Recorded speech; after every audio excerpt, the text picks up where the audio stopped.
Nah ini Megrat itu Bapak Ibu menyoroti ya bagaimana dia bergulat ya dari seorang muda yang lebih cenderung ateistik, lalu terus lama-lama menemukan minat ya kepada teologi dan nyemplung ya kuliah teologi juga, sehingga ujungnya dia itu punya 2 gelar ya, 2 gelar PhD ya di Science, Biophysics ya dia dan di, teologi begitu ya. Sehingga dia Eee, cara berpikirnya mungkin lebih complicated sedikit ya daripada orang-orang yang cuman menekuni satu bidang aja ya. Nah ini di halaman 104 ini ada kisahnya ya kurang lebih kenapa ya dia akhirnya ada turning point-nya itu ya.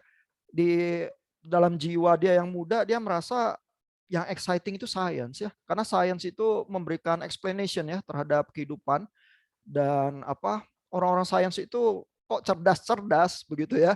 Sedangkan orang beragama mungkin cenderungnya kesannya kolot, gegabah, ini ya kurang terpelajar begitu ya. Nah, terus dia menggelutinya sains ya. Terus di sini ada turning point-nya ya. Dia catat ya waktu selesai sekolah ini dia bilang terus mendalami sains, tapi terus dia ketemu buku-buku yang agak aneh sedikit ya, judulnya itu lebih ke arah filsafat sains ya, filsafat ilmu gitu ya. Nama-nama yang disebut adalah Karl Popper dan Thomas Kuhn ya. Nah kalau Bapak Ibu baca ya Karl Popper dan Thomas Kuhn ya,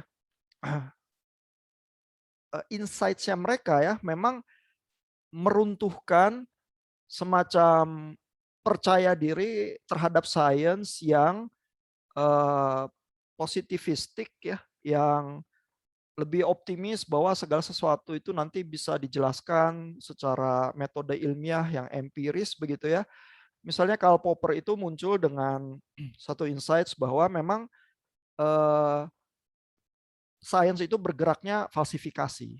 Ya, jadi kita kalau mau memperkuat pengetahuan atau teori tertentu, yang kita lakukan itu bukan mencari bukti-bukti yang menguatkan, tapi kita harus usahakan sekuat tenaga meruntuhkan teori itu. Ya, karena kalau kita bisa dapat satu contoh saja di mana teori itu salah, selesai, begitu ya. Ya udah teori itu runtuh, terus kita bisa move on ya kepada kalau gitu teori berikutnya apa begitu ya. Nah, kalau Thomas Kuhn ya itu menunjukkan bahwa perubahan atau perkembangan sains itu lebih mirip proses revolusi ya yang unpredictable, goncangan paradigma besar daripada semacam kemajuan yang perlahan-lahan dicapai secara metode ilmiah begitu ya. Dan secara paradigmatik ya Thomas Kuhn itu menunjukkan kasus itu ya, geosentris dan heliosentris. Ya orang berpindah dari geosentris ke heliosentris itu bukan karena mendalami geosentris baik-baik ya, pelan-pelan, perlahan-lahan, terus lama-lama sampai kepada kesimpulan kita secara gradually pindah ke heliosentrik. Enggak ya. Dari geosentrik ke heliosentrik itu turbulensi sekali, dan lalu muncul gesekan dan begitu paradigma itu berubah, runtuh terjadi revolusi.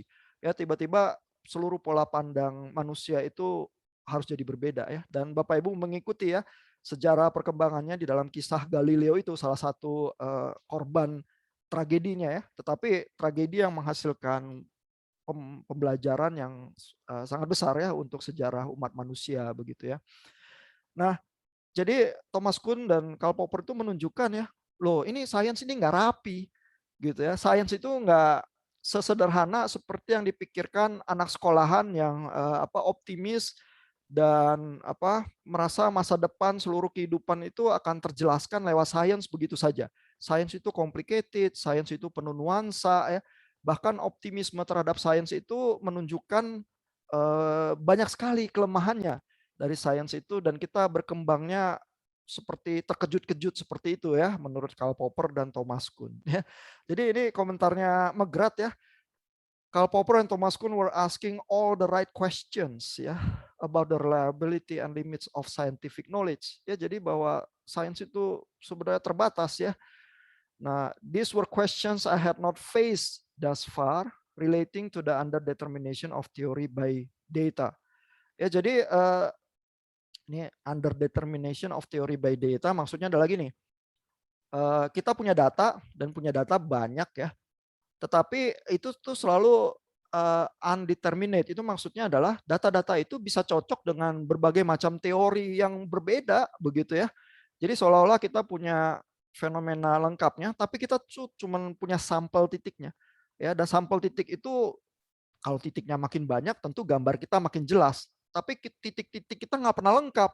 Ya, jadi titik-titik itu adalah bagian dari gambar Mickey Mouse atau bagian dari gambar Marvel Avengers ya, masih bisa begitu ya, belum tentu begitu ya, dan kita selalu dalam posisi yang semacam itu sehingga perkembangan sains itu juga melewati komplikasi tersendiri ya yang digambarkan dengan luar biasa oleh Karl Popper dan Thomas Kuhn ini, dan tiba-tiba McGrath itu bertemu ya dengan buku-buku ini, dan dia bilang ya kalau saja ya saya tidak membaca buku-buku itu mungkin sains yang dia hayati dan dia geluti terasa lebih simpel ya, tapi begitu baca Karl Popper dan Thomas Kuhn nggak bisa gitu lagi gitu ya, karena sains itu ternyata lebih complicated daripada yang dia pikir, dan ternyata agama itu lebih eh, apa lebih solid ya daripada pandangan sebelumnya dia terhadap agama yang dipandang lebih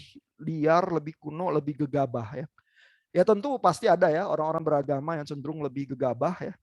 Eh, tetapi ya juga ada ya saintis yang lebih gegabah daripada yang lain gitu ya.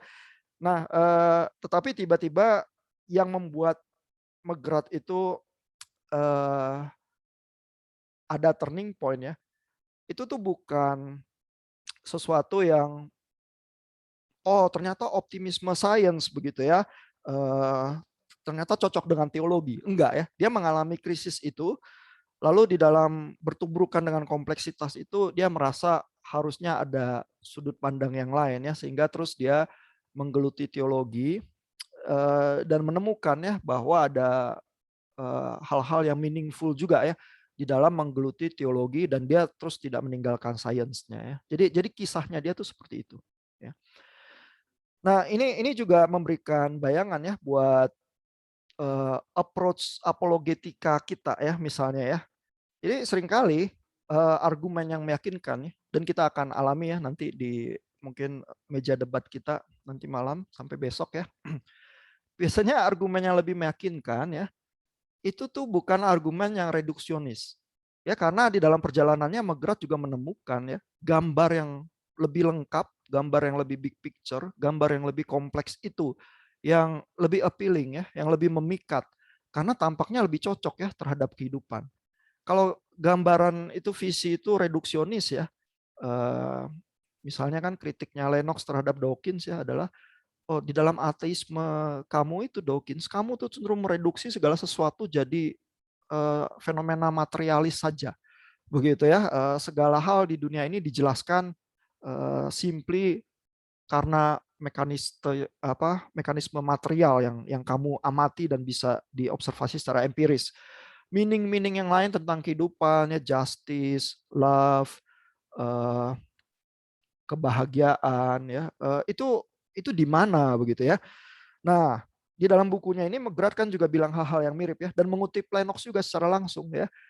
Dia bilang kalaupun kita bisa menyelidiki ya komponen susunan kimiawi dari kue yang kita buat ya, tapi dari mana kita bisa tahu kalau kue itu misalnya dibuat untuk ulang tahun seseorang ya, dan meaning itu muncul ya dengan di luar dari struktur-struktur kimiawi yang kita bisa selidiki dari kue ulang tahun itu begitu ya. Nah, jadi gambaran yang lebih kompleks itu yang lebih memikat seringnya. Ya. Memang ada juga orang-orang yang terus menjadi ateis karena terbentur dengan kompleksitas ya. Banyak juga kan orang yang tadinya kalau berpikir agama yang simpel ya, oh yang penting ikut pendeta saya saja atau ikut kelompok umat beriman yang saya imani itu saja, itu kayaknya nggak ada problem ya. Tapi begitu kita mulai tanya yang sulit-sulit ya, eh, bagaimana tentang problem of evil gitu ya, oh nggak ada jawabannya gitu ya. Terus begitu kita mentok dengan kompleksitas terus pundung begitu ya, terus udahlah nggak working agama itu ya, apalagi kehidupan ini sulit begitu ya. udah jadi ateis aja, itu pilihan yang lebih rasional. Ada yang kayak gitu ya. Jadi begitu menghadapi krisis kompleksitas ya, terutama kalau orang belajar ya, dan belajarnya ke area yang lebih kental dan lebih kompleks ya, memang bisa ada dua respons itu ya. Ada yang respons yang seperti Megrat ya, eh, malah lebih ini ya, lebih intens lagi ya, menyelam ke dalam kompleksitas itu ya, dan menemukan Tuhan ya. Terus ada yang mental balik ya, ada yang nggak working, ini kompleksitas ini bukan buat saya ya, saya prefer yang simple saja ya. Dan ateisme itu bisa juga cukup simple begitu ya, sehingga ya sudah, itu aja yang diimani begitu ya. Nah jadi krisis itu menyimpan potensi, tapi responsnya tetap bisa macam-macam ya. Nah tapi paling enggak yang dari kisahnya Megrat ya, dia itu menjumpai kompleksitas terus tidak membuat dia mengurungkan imannya ya, tetapi mungkin malah melontarkan dia ya kepada eh, perjalanan petualangan meraih iman-iman yang baru gitu ya. Nah, tentu kalau orang Kristen meyakini ya di dalam apa trajektori pengalaman pribadi yang bisa turbulen dan unpredictable itu Tuhan mengulurkan tangan kasih karunia-Nya ya, sehingga orang bisa memilih jalan tertentu di dalam kehidupannya gitu ya, ada pimpinan Roh Kudus begitu ya. Nah, tapi kompleksitas perjalanan kehidupan serumit itu sih. Dan itu juga yang digambarkan di tulisannya Megrat itu tadi ya.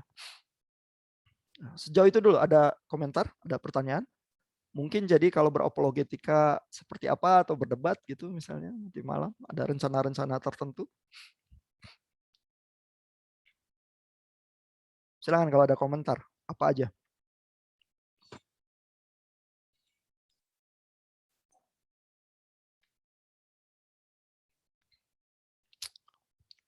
Belum ada ya. Ya, kalau bahas Dawkins banyak yang panas ya. Kalau bahas Megrat ini adem nih Megrat. Iya. Eh, coba kita lihat lagi ya bagian lain dari tulisannya Megrat ya. Megrat itu setuju sama Dawkins ya dalam hal tertentu ya. Bapak Ibu ada yang nggak baca bagian itu ya. Nih ya, saya kasih lihat di halaman 110 ya.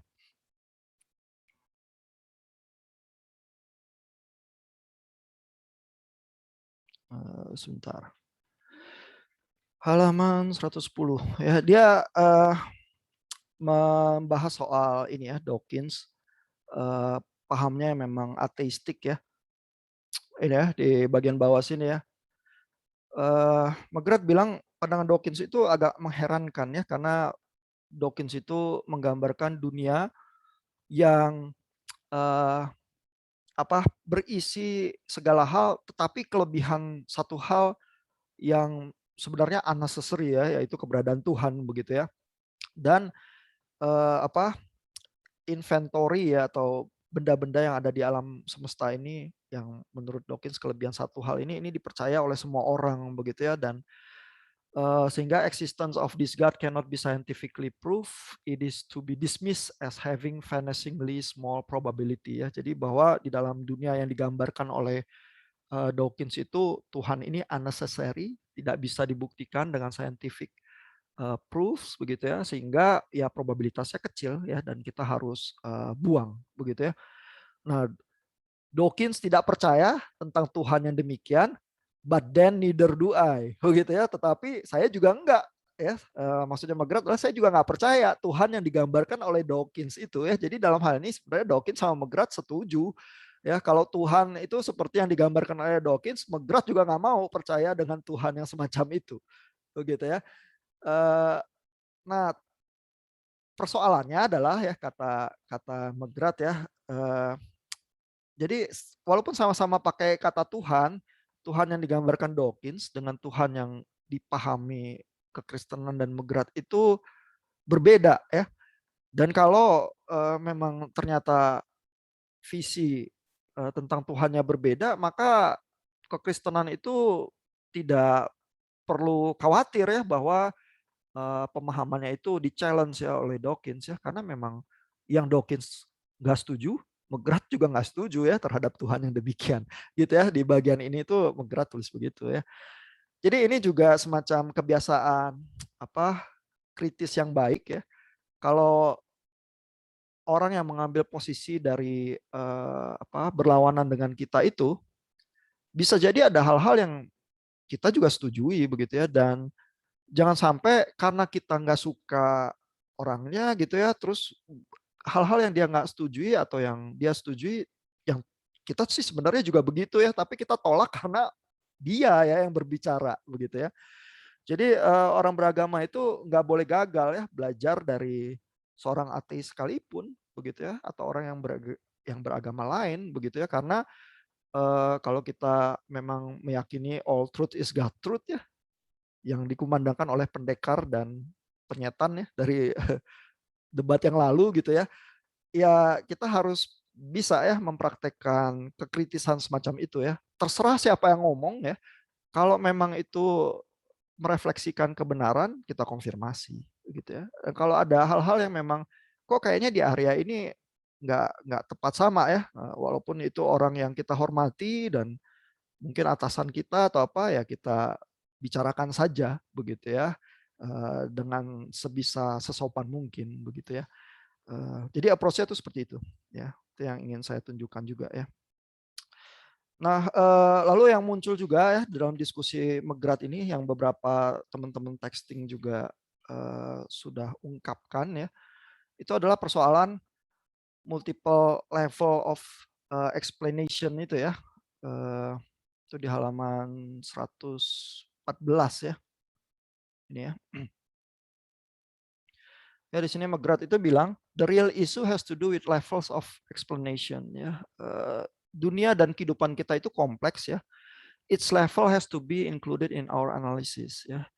Jadi di bagian bawah sini ya, a comprehensive explanation must bring together these different levels of explanation. In that, the physical explanation of an electron is not in competition with its chemical counterpart ya. Lalu dia kutip John Lennox soal kue itu ya, yang ya ada penjelasan di level kimiawinya, tapi ada juga penjelasan di level meaning-nya ya, di level itu kue ulang tahun ya untuk merayakan kebahagiaan ulang tahun seseorang begitu ya.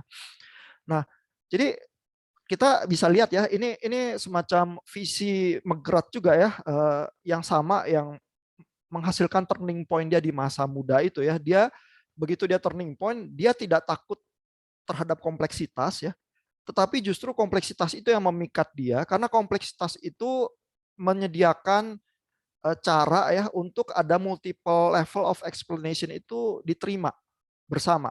Kalau kita terlalu reduksionis ya, terlalu sempit begitu ya, ya maka kita kali cuma bisa menerima satu jalan aja cara membaca sesuatu ini yang benar gitu ya. Tapi di dalam perjalanannya Megrat dia bertemu dengan kompleksitas, lalu dia lihat oh ternyata multiple level of explanation itu memperkaya begitu ya, dan tidak harus ya yang satu mengancam yang lain ya. Nah ini kan sering juga ya terjadi di dalam pembicaraan-pembicaraan teologis ya. Kadang-kadang berteologi kita bisa juga cukup reduksionis ya, atau cukup kaya begitu ya. Ya misalnya ya kalau kita bicara tentang fenomena kemanusiaan atau apa ya. Terus tiba-tiba kita bilang, iya ini penjelasannya tuh satu, bahwa manusia udah jatuh ke dalam dosa. Selesai. Gitu ya. Penjelasannya itu nggak salah ya, tetapi ada level-level penjelasan yang lain ya. Sama kan kayak kita bilangnya, oh pesawat Boeing itu jatuh ya. Terus kita tanya ya, sebabnya kenapa? Ya karena ada gravitasi. Ya itu penjelasan yang benar ya, nggak salah ya. Tapi kan penjelasan semacam itu menyisahkan ya, pertanyaan-pertanyaan lain ya. Ya iya sih, kan tapi pesawat yang lain nggak jatuh ya, walaupun ada gravitasi juga ya. Jadi kenapa gitu ya, dan kita bisa menyasar level penjelasan yang lain ya, bahwa oh pesawat Boeing itu punya sensor yang misleading karena rusak ya, ada sistem maneuvering pesawatnya itu yang akhirnya bikin pesawatnya jatuh begitu misalnya ya. Nah itu kan penjelasan yang levelnya lebih mikro gitu ya, lebih complicated mungkin daripada cuma sekedar bilang, oh ya pesawat jatuh karena ada gravitasi ya, itu levelnya beda. Tapi penjelasan yang satu tidak mengancam penjelasan yang lain gitu, nggak, oh kalau pesawat Boeing jatuh karena sensornya rusak bukan berarti teori gravitasi salah gitu ya. Nah, cuman kita harus bisa membiasakan diri ya bahwa ada multiple level of explanation itu karena hidup itu kompleks, kata McGrath begitu ya. Jadi bilang bahwa oh iya manusia udah jatuh ke dalam dosa makanya ini muncul kesulitan-kesulitan ini ya benar ya.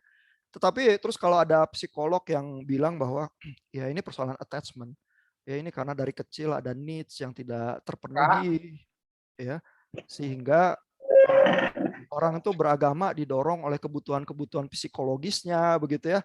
Terus dia menunjukkan fenomena kejiwaan yang nggak terlalu menguntungkan ya di dalam agamanya itu karena didorong oleh insting-insting yang sebenarnya dia tidak sadari begitu ya. Nah itu jangan dibilang bahwa penjelasan semacam itu penjelasan sesat ya atau dari setan gitu ya karena ini penjelasan psikologis gitu ya yang enggak gitu ya.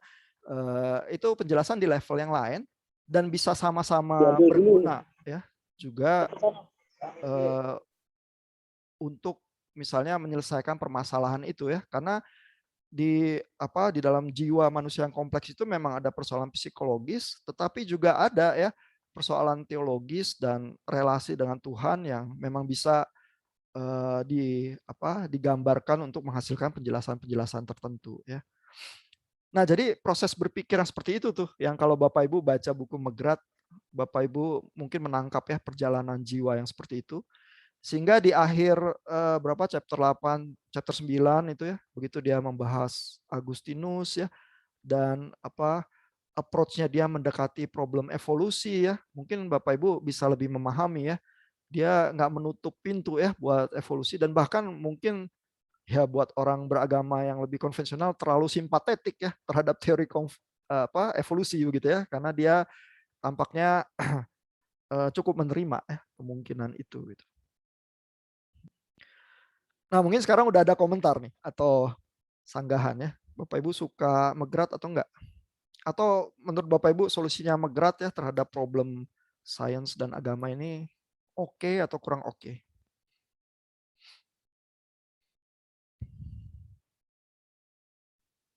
Silakan Bapak Ibu.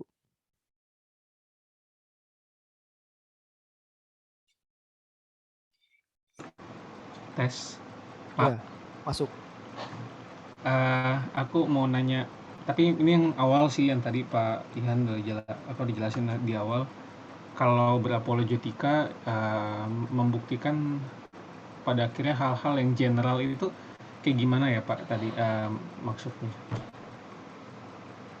Ya, jadi kalau berapologetika ya, terus kita menawarkan visi yang lebih luas, yang lebih big picture ya, yang lebih bisa merangkul ya. Jadi kalau Lennox berargumentasi ya, even di dalam dunianya Lennox itu Dawkins itu termasuk di situ begitu ya. Karena Lennox merasa Dawkins dan dia sama-sama saintis juga ya yang menggeluti prinsip-prinsip sains, tetapi di dalam konteks alam semesta yang diciptakan Tuhan begitu ya. Kalau Dawkins approach apologetiknya Bapak Ibu perhatikan ya lebih terasa ini ya antagonistik ya, either or ya. Either saya yang benar atau kamu yang benar. Gitu ya. Kita ada dua dunia yang terpisah. Begitu ya. Harus pilih salah satu ya. Lebih reduksionis, lebih sempit ya dunianya ya. Di pojok saya ini kamu nggak bisa ada ya. Kamu harus pilih di pojok kamu atau di pojok saya gitu ya. Kalau Lennox itu mungkin bayangan yang dia gambarkan itu lebih lebih merangkul ya, lebih inklusif ya. Ini dunianya besar ya dan bahkan seorang ateis pun ada di dalam dunia ini walaupun tidak mau mungkin meng-acknowledge itu begitu ya. Jadi justru gambaran yang ditawarkan tuh lebih kompleks ya. McGrath juga begitu ya. Di dalam perjalanan dia dari seorang yang ateis ke yang teis, dia justru memeluk kompleksitas ya, bukan mengesampingkan kompleksitas dan pilih reduksionis yang lebih sederhana begitu. Ya, jangan-jangan berapologetika itu lebih meyakinkan kalau gambaran-gambaran yang kita tawarkan itu memang gambaran yang lebih besar ya, yang lebih inklusif, yang lebih kompleks ya. Sehingga tidak mesti antagonistik ya, tidak mesti pojok kamu atau pojok saya gitu misalnya ya. Ya. Iya itu kali ya Pak, apa, eee, prinsipnya inklusif itu mungkin yang menjadi apa, harus diperhatiin ya. Kalau kalau misalkan aku coba refleksiin yang debat yang kemarin yang, pendekar sama penyetan gitu Pak, emang dari kami itu kelihatannya cenderungnya lebih ke, eee, reduktif juga ujung-ujungnya gitu loh. Ini yang harus gitu loh, seperti ini, gini gini. Ya aku jadi, ada insight sih, mungkin debat yang baik itu, apologetik yang baik itu ya memang harus inklusif gitu, yang lebih bisa menawarkan suatu hal yang terbuka gitu ya, buat kelompok-kelompok yang lain gitu. Ya, Thank you Pak. walaupun orang yang melakukan apologetika nggak semua setuju dengan pandangan itu ya, bahwa apologetika yang baik harus inklusif ya. Karena ada juga yang mengekspek bahwa oh kalau saya berapologetika saya harus menang telak ya. Ini musuh lawan berdebatnya harus jatuh ke tanah tersungkur begitu misalnya. Mungkin ada yang punya bayangan semacam itu ya, tapi tampaknya sih Megrat enggak juga ya, dan Lennox juga enggak ya. Iya. Thank you Pak Stephen pertanyaan dan komentarnya. Ada lagi pertanyaan komentar yang lain dari Bapak Ibu, silakan kalau ada.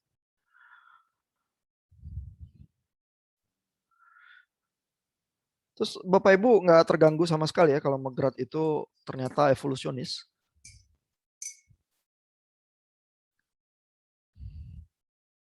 Walaupun di bukunya dia nggak jelas-jelas ngomong secara eksplisit sih ya.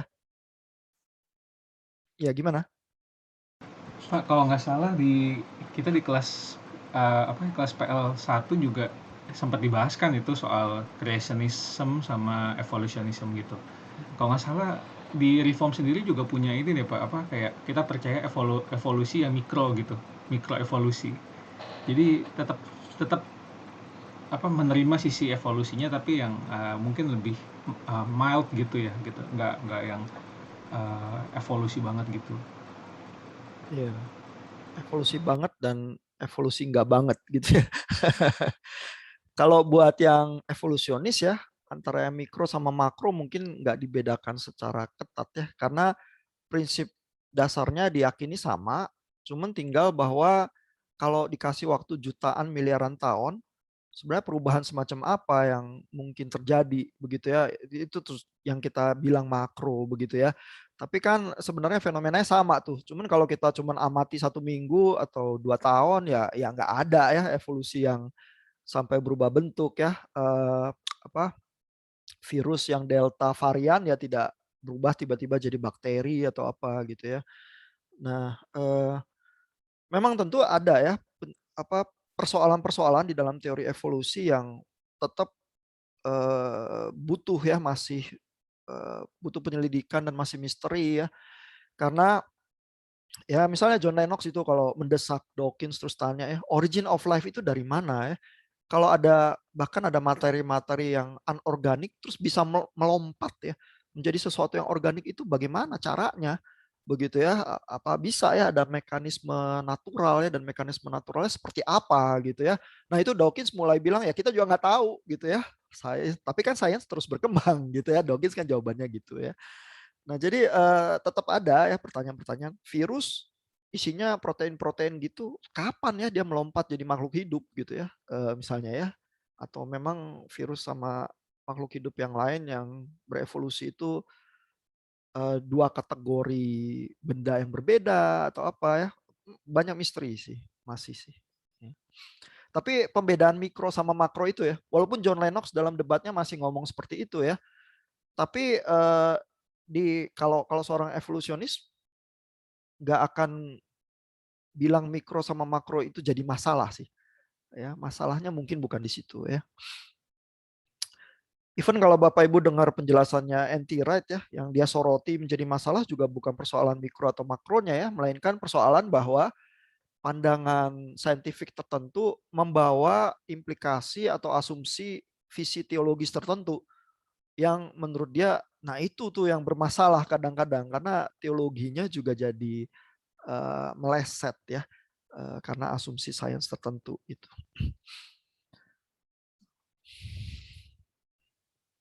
Iya. Tapi yang Pak Stephen mau bilang adalah even di kelas Biblika evolusi pun diterima asal mikro gitu ya. Nah, kalau misalnya Megrat menerima evolusi makro sekaligus sekalian juga gimana? Terganggu nggak?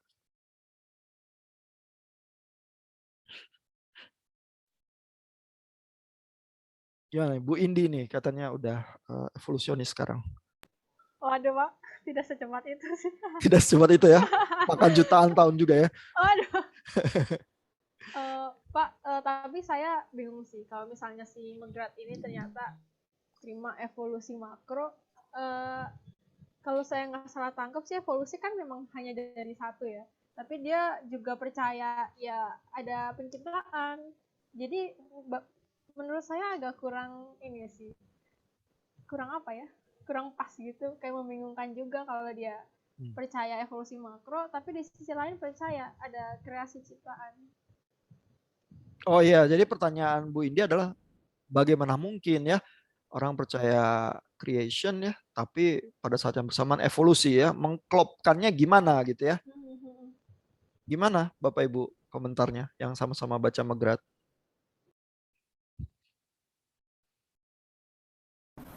Iya, kalau saya lihat sih kalau secara evolusi kan emang nggak ini apa namanya nggak menjelaskan dari mana berasalnya sih. Dia kan cuman dapat itu kan karena mengamati perubahan yang terjadi. Maksudnya kalau secara siklus kecilnya itu kan kita bisa lihat di perkembangan ini ya metamorfosisnya serangga. Itu kan kelihatan banget kok tiba-tiba dari larva kok bisa jadi sesuatu yang berbeda banget bentuknya dari awal sampai perubahan ke akhirnya. Maksud saya ya kalau perubahan bentuknya kalau kita ngelihat secara kecil, maksudnya yang bisa kita lihat siklus secara kecilnya kan ya seperti itu gitu. Memang bisa gitu berubah dari seekor larva yang nggak kelihatan tadinya bakalan jadi apa bisa berubah jadi kupu-kupu yang bagus, yang gede dan sebagainya. Ya kan tiap orang juga sebenarnya dari arti katanya sendiri evolusi kan evolve itu kan berubah ya tergantung kita berubahnya secara bentuk atau apa gitu ya menurut saya sih tapi kan yang mereka nggak bisa menjelaskan dari mana hal itu berasalnya kalau misalnya itu bermula dari sel pun si selnya itu dari mana awalnya kan itu juga yang makanya mungkin makanya seperti Megrat kan bisa percaya keduanya gitu. Ya. Jadi makanya Dawkins juga suka bilang, ya Anda nggak percaya bisa apa semacam organisme itu berubahnya dahsyat. Loh, manusia setiap kali melahirkan melakukan itu ya. Dari apa embrio yang kecil atau jadi manusia yang besar ya misalnya ya. Itu apa bukan ajaib gitu kata Dawkins ya. Kok Anda meragukan ya kemampuan evolusi makhluk hidup begitu. Nah, jadi memang ada level explanation yang seperti itu. Terus beberapa teman-teman yang texting juga berusaha mengusulkan ya bahwa misalnya kalau ada Cambrian explosion itu ya yang berusaha dijelaskan dengan teori bahwa ada peningkatan level oksigen. Nah, tapi terus tetap masih bisa muncul pertanyaan peningkatan level oksigennya dari mana begitu ya. Sehingga apa tidak mungkin ya itu adalah intervensi ilahi juga begitu ya. Nah, jadi memang selalu ada gaps lah ya, penjelasan-penjelasan yang bisa masih dipertanyakan. Nah, cuman kalau kita berusaha menjelaskan bagian itu jangan juga kecemplung God of the gaps ya.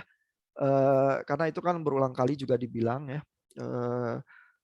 Jadi iya, menjaga keseimbangan itu sih ya. Jangan jangan cepat-cepat judgement ya, apakah satu pemahaman tertentu langsung menganulir pemahaman yang lain? Mungkin tidak ya. Makanya Megrat masih open ya, karena dia meyakini ada berbagai level of explanation.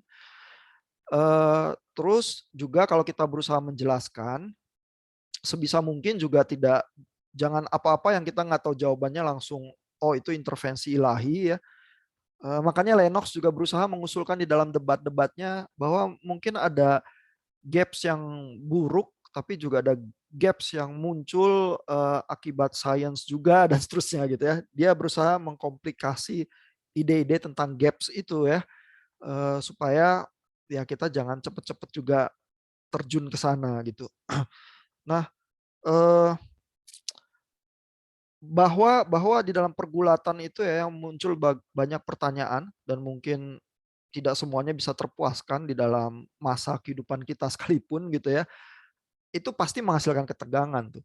Dan orang-orang seperti Megrat ya, tampaknya sudah dilatih atau melatih diri ya untuk hidup di dalam ketegangan itu ya, tanpa terlalu cepat-cepat ambil closure ya. Saya harus dapat kesimpulannya besok ya, sehingga saya terpaksa pilih salah satu begitu misalnya. Kan seringnya kita gitu ya. Kalau kita nggak sabar ya. Nah, jadi orang-orang yang bisa ya itu ya istilahnya kalau di texting siapa ya Pak Randy ya yang bilang paradoks begitu ya misalnya ya. Dan Megrat juga ada kalimat-kalimat yang semacam itu ya. Kalau teolog mulai jadi scientist atau scientist mulai jadi teolog, itu di situ mulai ada problem-problem muncul begitu ya. Jadi seolah-olah ada kalimat-kalimat tertentu Megrat tuh berusaha memisahkan ya sains dan agama hidup dalam paralel. Tapi Megrat juga menghidupi visi yang lebih inklusif, lebih big picture itu di mana sains sama agama itu bersatu begitu ya, menjadi semacam sesuatu yang tidak dipertentangkan begitu ya. Nah, jadi hidup yang seperti itu penuh ketegangan ya, karena kalau kita nggak punya apa kesabaran atau ketahanan ya menghadapi ketegangan yang semacam itu dan jawabannya mungkin nggak ada, nanti kita cepat-cepat meninggalkan salah satu ya. Either kita melabel sains itu sebagai musuh agama atau membuang agama dan memeluk sains gitu ya. Nah, itu kurang produktif ya. Tapi ya itu, tahan atau enggak sama ketegangan itu gitu jadi ujungnya. Dan mungkin tahan ketegangan itu ujungnya adalah kita tuh humble enough untuk bilang ya kita tuh seringkali nggak tahu ya.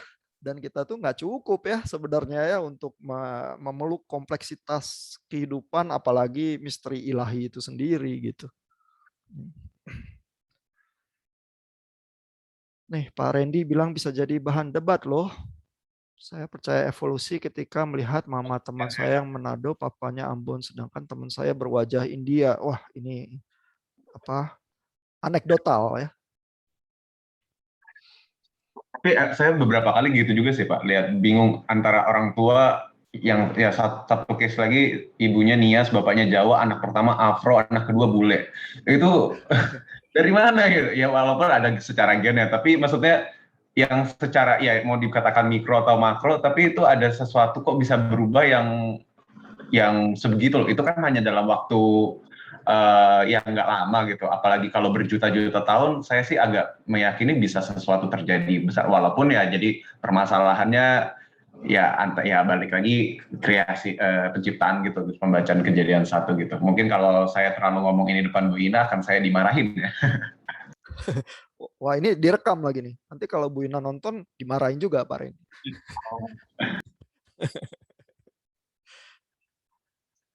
Iya ya. Ya di lain pihak kan perjalanan kita memang tidak selesai ya, dan saya nggak punya ilusi bahwa oh abis kuliah ini Bapak Ibu tahu-tahu posisinya ini ya apa menjadi makin teguh ya ke arah mana tertentu ya. Justru saya melihat tugas saya di dalam kuliah ini adalah mempertanyakan ya supaya Bapak Ibu kalau punya posisi apapun nanti terpaksa bertemu ya dengan kompleksitas seperti Megrat menemukan kompleksitas itu ya. Dan kalaupun Bapak Ibu beriman, jangan-jangan nanti imannya lebih kuat ya dengan cara bertemu dengan hal-hal yang bisa terasa mengganggu itu gitu. Ya, angst kata Pak Randy. Nah, saya pengen nunjukin juga ya bagian di mana Megrat itu mengkritisi Dawkins ya. Cukup keras juga ya. Ada yang Bapak Ibu memperhatikan dia mengkritisi memetics. Ini mulai halaman 115 ke atas ya. Nah, mungkin halaman 117 kali lebih ini.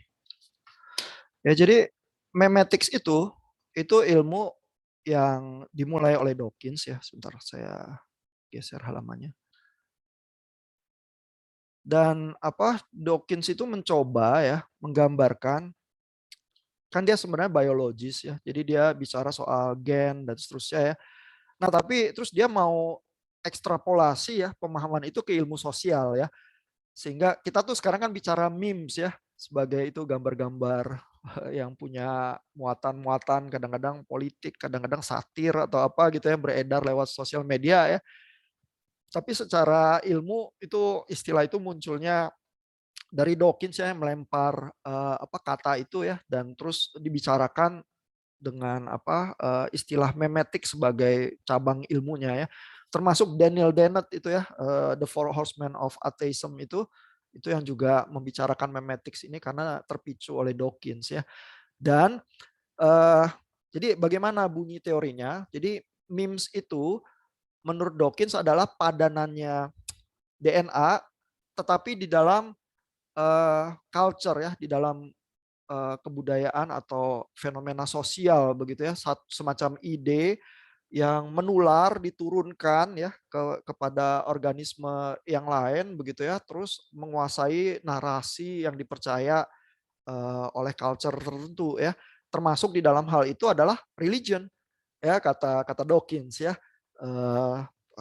Itu adalah pikiran yang menular begitu ya, sehingga dia mau dengan apa teori memetics itu menjelaskan ya mengapa manusia itu baik yang primitif mungkin ataupun yang lebih modern itu percaya ya religion gitu ya. Nah, McGrath ya di dalam buku ini mengkritisi itu bahwa memetics itu sebenarnya lebih ke arah pseudoscience ya, karena tidak bisa dijelaskan secara empiris ya, hal-hal itu ya, observasinya itu lemah begitu ya.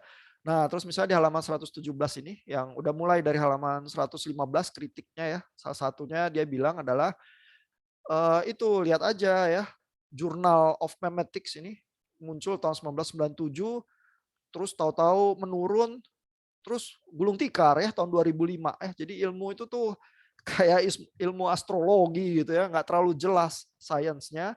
Terus Dawkins melempar itu ekstrapolasi dari biologi ke arah ilmu sosial gitu ya, dan mengklaim itu saintifik padahal enggak gitu ya. Nah, buktinya ini ya kata McGrath ya. Terus bukti-bukti lain misalnya ini ya, dia mengutip Bruce Edmonds katanya ya, bahwa teori memetics itu ini kok gagal ya, punya predictive power untuk meramalkan satu fenomena tertentu ya, yang baru yang muncul karena teori itu begitu ya misalnya ya. Karena di bidang sains saya misalnya ada semacam pemahaman juga kalau ada teori dan teori itu sahih ya, misalnya hukum gravitasi lah ya, maka kita bisa meramalkan fenomena tertentu ya, benda dilempar ya, posisinya akan di mana. Kalau kita bisa menghitung gravitasi, kita bisa meramalkan ya, atau orbit benda-benda langit ya. Kalau teori heliosentris itu benar ya, itu kita bisa meramalkan gitu ya. Nah, sekarang memetics ini bisa meramalkan apa gitu? Yang ada adalah kayak cocokologi ya. Kalau ada fenomena sosial tertentu, terus kayaknya kok berkembangnya seperti itu, oh maka itu memetics begitu ya. Tapi meramalkan sesuatu yang baru kayaknya rada tumpul gitu. Jadi itu kritiknya yang disebut oleh McGrath ya. Nah, tapi tentu di bagian yang lain di buku ini McGrath juga bilang persoalan teori bisa meramalkan itu juga debatable ya. Ada orang yang mempertanyakan juga ya, apakah teori harus bisa meramalkan gitu ya. Karena misalnya ya, hal-hal yang dari sains saja ya, yang memang pergulatan saintifik ya, misalnya virus bermutasi begitu ya, ada yang bisa jadi delta varian, ada yang bisa jadi alpha varian, ada varian-varian lain banyaknya minta ampun, tapi yang berbahaya yang jadi varian of concern mungkin beberapa saja gitu ya. Nah, itu cenderung nggak bisa diramalkan juga ya. Yang kita bisa tahu adalah ya iya, di setiap kali replikasi terjadi mutasi, dan mutasi tertentu menguntungkan virusnya, terus nanti bisa jadi dominan begitu ya. Tapi apakah akan seperti itu trajektori mutasinya, nggak tahu ya, karena proses mutasi kesalahan setiap kali replikasi itu random. Cuman makin banyak salah, makin banyak terjangkit ya orang, makin banyak kasus, varian itu juga makin banyak. Terus nanti ada satu yang muncul dengan kehebatan tertentu, terus nanti kita jadi lebih susah gitu ya. Jadi orang-orang yang ngerti epidemiologi itu bilang ya caranya meredakan varian ya adalah angka kasus itu harus kita turunkan supaya potensi mutasi itu juga ikut menurun gitu ya. Tapi apakah itu bisa memprediksi? Nggak bisa juga gitu ya, karena proses probabilitas untuk mutasinya itu random juga gitu ya. Jadi bisa jadi ada teori-teori yang sulit ya dipakai untuk memprediksi tertentu ya. Di dalam bidang matematika misalnya ada chaos teori ya, yang bisa misalnya memodelkan cuaca itu chaotic misalnya ya. Walaupun ada satelit cuaca yang sangat canggih ya, kita bisa meramalkan cuaca mungkin 3 hari ke depan ya, tapi begitu mau seminggu atau 2 minggu itu nggak bisa tuh karena fenomenanya tuh terlalu chaotic. Buat yang ngerti matematika ya, fenomena disebut chaotic itu dimodelkan dengan persamaan diferensial, tapi persamaan diferensialnya itu sangat sensitif terhadap nilai awal ya. Jadi misalnya kalau ada perbedaan, kalau cuaca ya, ada perbedaan suhu sedikit aja gitu ya, atau perbedaan kelembapan sedikit aja gitu ya, itu bisa menghasilkan di dalam beberapa hari kemudian perubahan yang sangat besar gitu ya. Kalau tadi suhunya sekian bisa tenang, suhunya beda dikit bisa terjadi badai besar gitu misalnya ya. Itu yang seolah-olah unpredictable jadi karena sangat sensitif terhadap perubahan nilai yang sangat kecil gitu.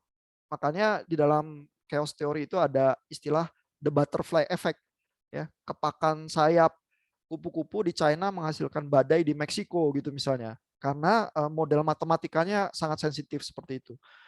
Nah, kalau fenomena seperti itu, prediction itu sulit ya sebenarnya. Walaupun secara sains kita bisa jelaskan, bahkan bisa modelkan secara matematik sih sebenarnya. Nah, jadi ini saya ingin ceritakan karena supaya Bapak Ibu nanti paham juga ya kalau melihat bagian-bagian itu.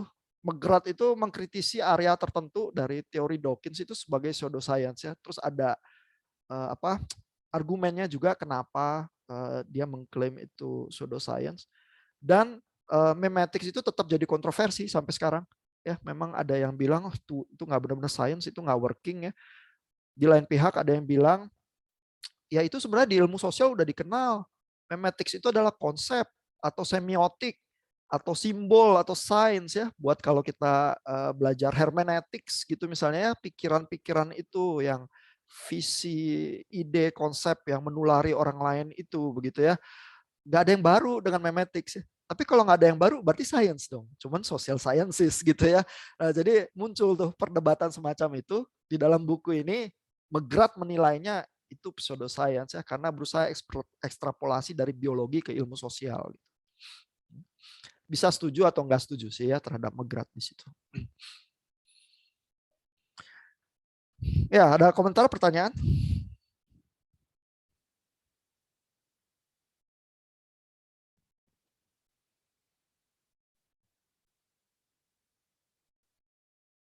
Ya, memang setiap kali kita nggak bisa bahas semua detail dari setiap bacaan kita ya. Tapi mudah-mudahan secuplik-secuplik yang kita bicarakan membuat lain kali kalau bertemu lagi dengan pergulatan atau diskusi semacam itu jadi punya punya jangkar yang oh ini pemahamannya begini sebenarnya ya. Jadi lebih mudah lagi ya kalau mengikuti diskusi di area itu gitu. Nah, beberapa pertanyaan yang bertebaran ya di texting Bapak Ibu ya adalah jadi bagaimana terus menyikapi sains sama agama yang produktif ya? Gimana, ada usulan-usulan?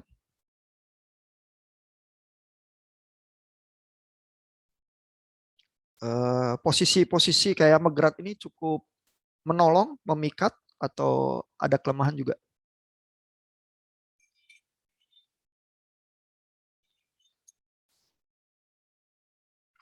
Siapa yang kepingin jadi seperti McGrath? Pak mau sekalian tanya deh soal itu. Sempat kepikiran tuh kan kalau nggak salah si McGrath bilang kalau udah salah tuh kalau saintis berusaha dia bilang memasukkan ide-ide agama gitu kan, terus sama teolog itu berusaha menjelaskan sains kayak ketika teolog itu berusaha menjelaskan akan creationism, kata dia udah salah gitu.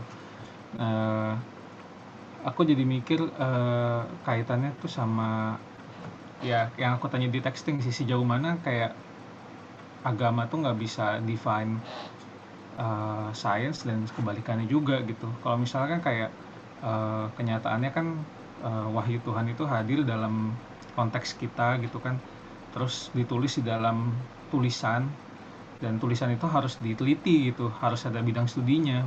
Otomatis kalau itu terhitung sains, apakah jadi salah juga gitu kalau kita mendekatinya dengan bidang studi misalkan kayak bidang studi literatur, bidang studi kayak sastra gitu.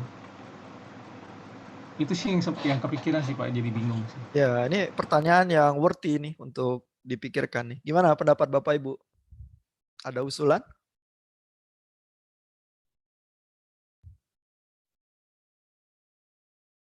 Jadi kalau Bapak Ibu yang duduk di bangku seminari, sebaiknya jangan berkomentar soal sains gitu ya. Jadi atau gimana gitu.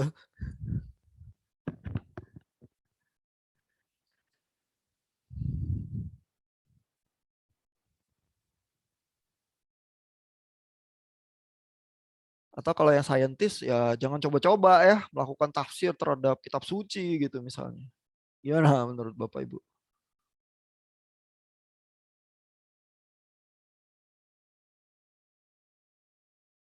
Lebih benar juga sih Megrat, atau lebih nggak gitu deh kayaknya Megrat. Gimana Bapak Ibu?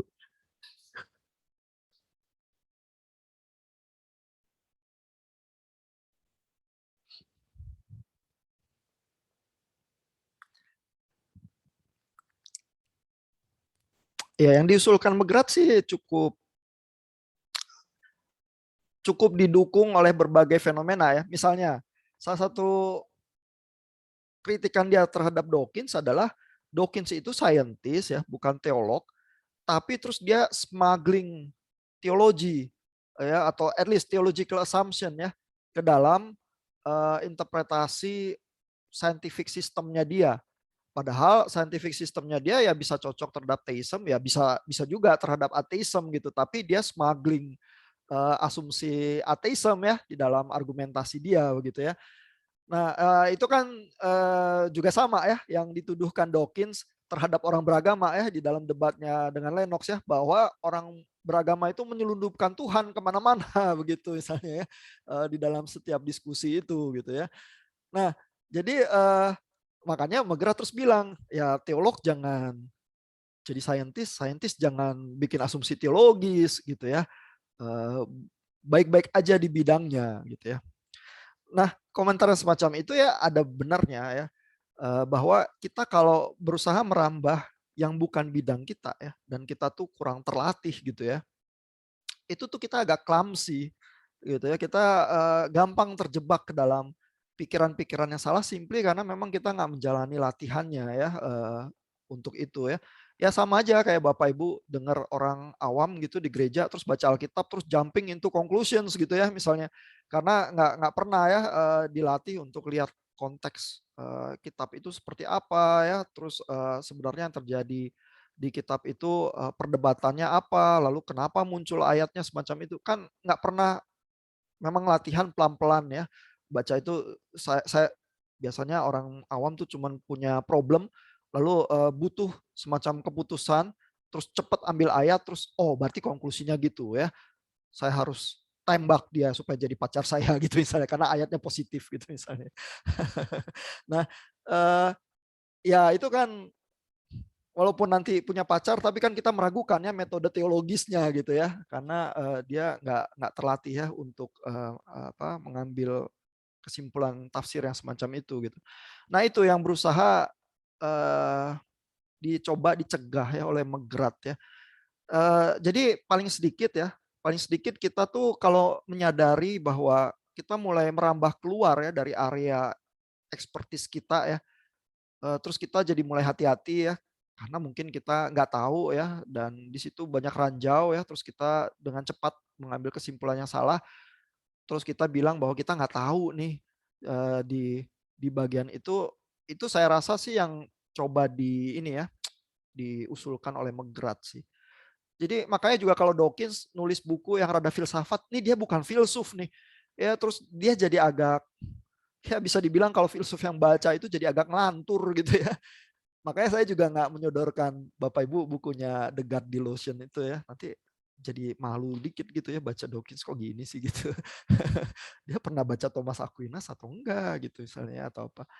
Eh, atau Bapak Ibu lihatlah itu komentarnya Pak Franky Budi Hadiman ya terhadap bukunya God Delusion. Nah itu seorang filsuf yang mengomentari seorang biologis yang pingin nulis filsafat gitu ya. Misalnya ya kelihatan banget jomplang gitu ya, gak asik. Tapi kalau baca Dawkins terus dia nulis biologi ya, itu menurut saya asik gitu ya karena itu memang bidangnya dia ya. Nah, tapi begitu dia berusaha membuat klaim-klaim yang di luar biologi, nah di situ yang kita perlu kritikal. Itu sih yang diusulkan McGrath ya. Jadi ya memang ini ya, memang banyak baiknya kalau kita mengakui kita nggak tahu di area-area yang di luar ekspertis kita sih. Nah, yang sulit adalah kadang-kadang orang nggak tahu batasnya dia di mana ya. Terus dia karena nggak tahu batas, terus kurang terlatih juga, dia jumping into conclusion-nya terlampau cepat ya. Bedanya orang yang biasanya PhD sama yang enggak ya adalah orang yang PhD itu lebih tahu kapan dia nggak tahu. Jadi dia bisa angkat tangan lebih cepat ya. Oh saya nggak tahu. Tapi sebenarnya begitu dia bilang nggak tahu, dia lihat kompleksitas di belakang itu banyak. Cuman lebih baik saya bilang saya nggak tahu ya karena pada kenyataannya saya nggak tahu gitu. Nah orang yang nggak PhD biasanya nggak tahu di mana dia nggak tahu gitu ya. Terus lompat gitu ya. Jadi makin belajar biasanya sih makin nggak tahu sih dan makin menyadari bahwa dia nggak tahu gitu. Itu problemnya gitu.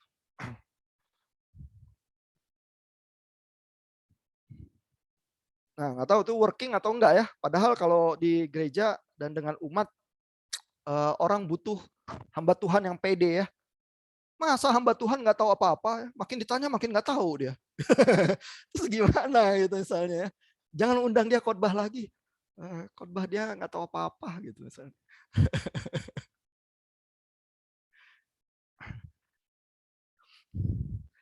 Ya Bapak Ibu gimana? Ada komentar nggak terhadap pertanyaan Pak Steven? Itu pertanyaan bagus ya. Dan apakah McGrath cukup masuk akal menurut Bapak Ibu?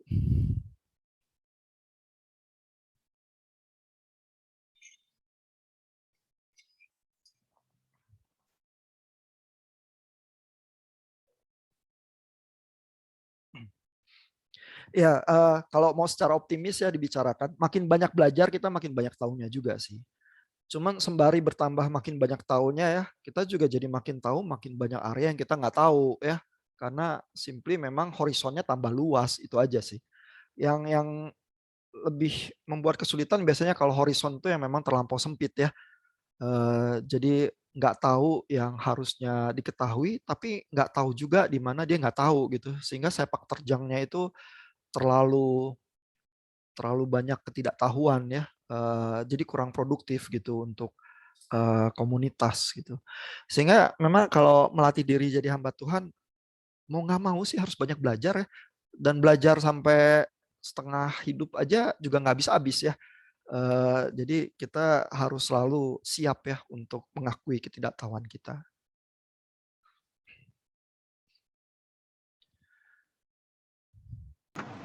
Pak, tapi menarik sih kalau lihat si McGrath itu dia punya responnya itu juga apa? Maksudnya dia bisa sampai pada titik bahwa mengakui kalau sains pun juga nggak pernah bisa konklusif gitu, nggak bisa menjadi pegangan gitu. Dan kayaknya gara-gara dia menyadari itu, jadi dia bisa bertolak ke sisi yang sebelah yang berlawanan gitu. Kelihatannya pandangan itu yang bisa bikin jadi lebih fair kali gitu antara kita bisa melihat sains dengan sebagaimana sains gitu, tapi kita juga nggak masalah kalau kita buat jadi orang beragama gitu. Aku sih cukup appreciate sisi itunya sih, dan jadi nggak terlalu terintimidasi sama Dawkins yang dari minggu-minggu kemarin kita baca. Oh iya, ya. Paling nggak baca McGrath jadi vaksinnya terhadap Dawkins ya. Nah, sementara di trajektori teologi bisa juga seperti itu ya. Seorang mahasiswa itu masuk seminari dengan optimisme bahwa kalau saya belajar sistematik teologi ini cukup keras, segala keraguan teologi saya akan sirna dan dunia akan cerah gemilang, ya kan? Terus begitu masuk ke kelas-kelas di seminari, wah makin lama makin ruwet ya. Terus masuk kelas apologetika itu dengan satu optimisme bahwa nanti saya bisa berapologetika gitu. tiba-tiba setelah beberapa minggu kok makin ruwet gitu ya, makin kelihatan nggak ada jalan keluar gitu ya misalnya. Nah, jadi bisa juga ada trajektori yang sama tuh, menggeluti sains sama menggeluti teologi ya. Terus kapan-kapan orang yang di teologi juga nyerah. Nyerah saya sama teologi, begah ya, nggak pernah memberikan jawaban. Kayaknya sains lebih menjanjikan gitu ya, terus pindah gitu.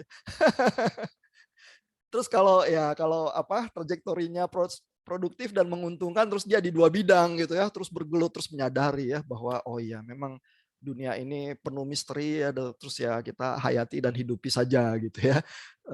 Terus tapi kalau pundung terus nanti dia buang segala sesuatu lagi ya bisa juga gitu ya. Ya mudah-mudahan sih pengalaman di STTRI ini ya produktif ya, artinya masuk ke kelas-kelas itu tidak menggampangkan ya, terus tiba-tiba muncul dengan visi yang lebih reduksionis daripada sebelum kuliah STT ya.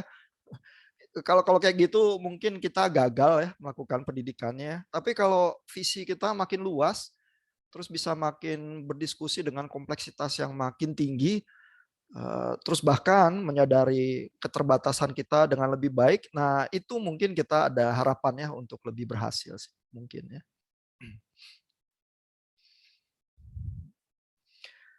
Ya, waktu kita habis nih.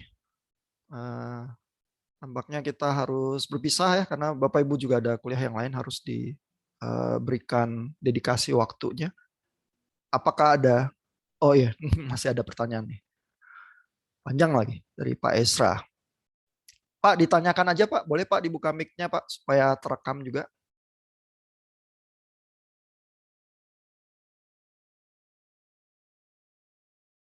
Iya nggak apa-apa Pak, pikiran random boleh Pak diutarakan Pak. Maaf Pak, saya lagi dalam perjalanan nganterin orang tua ke dokter. Oh oke, sorry, lagi di perjalanan. Wah ini dia nih yang penuh tekad mahasiswa nih, perjalanan aja ikut kuliah ya. Semoga orang tuanya ini ya Pak, lekas pulih ya. Ini saya bacakan pertanyaannya. Bagaimana kepercayaan tentang teori multiverse? Kalau kehidupan itu terjadi karena evolusi, tidak menutup kemungkinan terjadi juga evolusi di planet lain, di galaksi lain, sehingga ada juga kemungkinan keberadaan makhluk hidup lain dari yang paling sederhana sampai yang paling kompleks, dan bahkan memiliki intelektual di tempat lain di alam semesta. Fans berat Marvel Universe, kata Pak San. Ngomongin kuantum kali ya Pak ya? Iya, quantum teori itu bagian lain yang penuh misteri ya, bahkan ahli-ahli fisika juga angkat tangan seringnya. Nah, iya ya, di bagian buku McGrath ini, McGrath tuh tulis tentang fine tune teori ya, fine tuning teori. Itu Lennox juga nyebut ya dalam beberapa perdebatannya. Fine tuning teori itu ya secara sederhana itu adalah fenomena yang dilihat ya, bahwa supaya di bumi itu bisa ada kehidupan ya, maka harus ada berbagai kondisi yang seolah-olah di-tuning ya sampai level akurasi tertentu ya. Misalnya kan beberapa mungkin minggu terakhir ini Bapak Ibu ini ya mendengarkan ada ilmuwan-ilmuwan yang berusaha meramalkan kalau matahari ternyata terbitnya dari barat ke timur, apa yang terjadi dengan dunia ini gitu ya. Oh, perubahan-perubahan iklim sangat dahsyat ya yang digambarkan ya dengan ramalan semacam itu ya. Dan daerah-daerah yang tadinya hijau bisa jadi gurun pasir dan sebagainya ya. Nah, jadi perbedaan suhu yang sedikit saja ya, atau katakanlah ada angka-angka tertentu di alam ya, konstanta-konstanta fisika tertentu yang menguasai proses fisika di alam semesta ini ya. Kalau angka konstanta itu beda dikit aja gitu misalnya ya, tahu-tahu bisa mengakibatkan kemusnahan kehidupan sama sekali loh.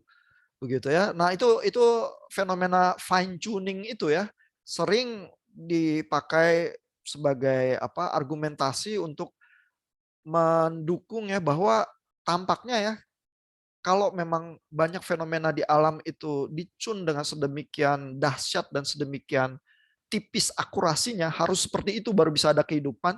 Jangan-jangan memang ada pencipta ya di balik semua fenomena alam semesta ini. Karena kalau geser dikit tahu-tahu kehidupan itu musnah loh. Gitu misalnya ya. Nah, itu disebut juga oleh McGrath ya fine tuning teori, oleh Lennox juga ya. Nah, jadi apakah di planet lain ada kehidupan? Sejauh ini kita nggak menemukan ya. Walaupun udah ada eksplorasi ya, satelit, robot-robot yang diterjunkan ke Mars ya. Ya ada yang melihat bekas-bekas kawah dan mungkin dulunya lautan, dan kalau ada air, jangan-jangan bisa ada potensi kehidupan di masa lampau kalaupun sekarang nggak ada kehidupan gitu ya. Ada spekulasi-spekulasi teori semacam itu ya, tapi basically bukti yang empiris kita belum temukan ya, sehingga kalau ditanya ya memang aneh ya, dari berapa planet di tata surya kita itu kok cuman bumi yang dihidupi ya, padahal Mars cukup dekat dengan kita, mungkin harusnya kondisinya bisa cukup mirip gitu ya, tapi harus terjadi sesuatu yang sangat fine tune seperti itu baru muncul kehidupan ya, jadi aneh ya. Dan kan kita juga lihat fenomena di Cambrian explosion itu ya, apa yang terjadi di sana ya, sehingga tiba-tiba melonjak ya, banyak makhluk hidup baru muncul dan seterusnya gitu ya. Jadi kalau ditanya apa iya ya bisa ada multiverse, ya jawaban yang standar kita nggak tahu ya. Sejauh ini kita nggak menemukan. Apakah kemungkinan itu sama sekali nggak ada? Kita nggak tahu juga ya. Bisa aja ada gitu ya. Tapi ya fine tuning teori itu dan fenomena itu menunjukkan kondisi tertentu itu harus terpenuhi dengan tingkat akurasi yang sangat tinggi ya. Dan bukan cuma satu unsur saja, banyak sekali unsur yang harus mendukung kehidupan baru bisa ada terjadi kehidupan itu gitu ya. Sehingga ya bisa masuk akal ya kalau dunia yang semacam itu ada penciptanya ya, tidak terjadi dengan tidak sengajaan random begitu saja gitu ya. Ya, mungkin Megrat akan menjawab gitu sih. Ya, Pak pasti. mau menyambar Pak. Eh, apa sempat baca juga Pak di salah satu buku itu apa Mencari Tuhan dalam Fisika Modern. Itu sempat dibahas juga soal gitu-gitu. Terus ini berkaitan juga sama evolusi. Jadi makin susah posisi dari apa teologi kalau ternyata yang diasumsikan di fisika dan biologi itu benar gitu. Jadi kalau mereka berpendapat kalau semesta ini sih memadat kemudian mengembang, memadat habis itu meledak Big Bang, habis itu mengembang gitu. Nah, ketika mengembang di sana ada evolusi gitu. Nah, tapi diasumsikan kalau dunianya itu eternal gitu. Jadi selalu dalam pola seperti itu. Nah, kalau benar seperti itu jadi nggak ada lagi ya di sisi apa Tuhannya, jadi nggak punya ruang lagi gitu. Ternyata dunia berjalan secara sangat mekanis gitu. Iya, atau Megrat bisa juga menjawab bahwa ya itu explanation di level tertentu. Ya, sedangkan ada explanation di level lain yang tidak mesti langsung terbantahkan oleh explanation yang semacam itu kalau itu benar gitu.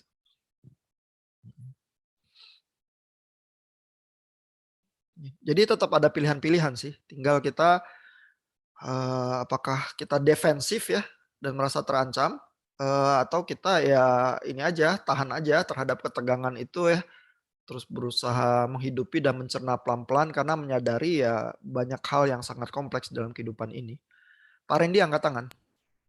Mungkin menurut saya sih Lennox sudah pernah menjawab itu juga sih, karena kan justru kalau misalkan sains membuktikan segala sesuatu sangat mekanis, disitulah baru kita bisa membedakan mana yang normal, yang seharusnya hidup normal, dan mana apa itu mujizat gitu. Dan kalau nggak ada segala sesuatu yang berjalan secara mekanis normalnya, ketika Yesus datang melakukan mujizat itu bukan mujizat lagi gitu. Dan kemekanisan dunia ini tidak meniadakan kealahan gitu sih, gitu mungkin. Ya, dan soal tafsir Kejadian memang masih jadi PR kita ya, makanya bacaan minggu depan ada saya pilihkan dari Peter Enns untuk tafsir kitab-kitab PL ya. Semoga nanti melengkapi juga supaya Pak Randy jangan terlalu sering dimarahin Bu Ina ya.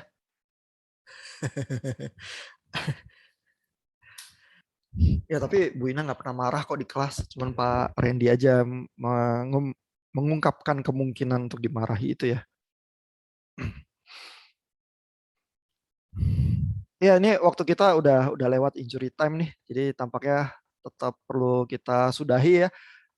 Nanti kita tunggu servis-servisnya ya yang menegangkan di ruang debat kita udah tersedia dan udah tertulis juga siapa yang berhak servis. Silakan bermain ya dan bereksperimen seluas-luasnya. Dan di dalam usaha itu nanti kita menemukan ya siapa yang menang, kita bahas minggu depan ya hasil perdebatannya ya. Thank you Bapak Ibu.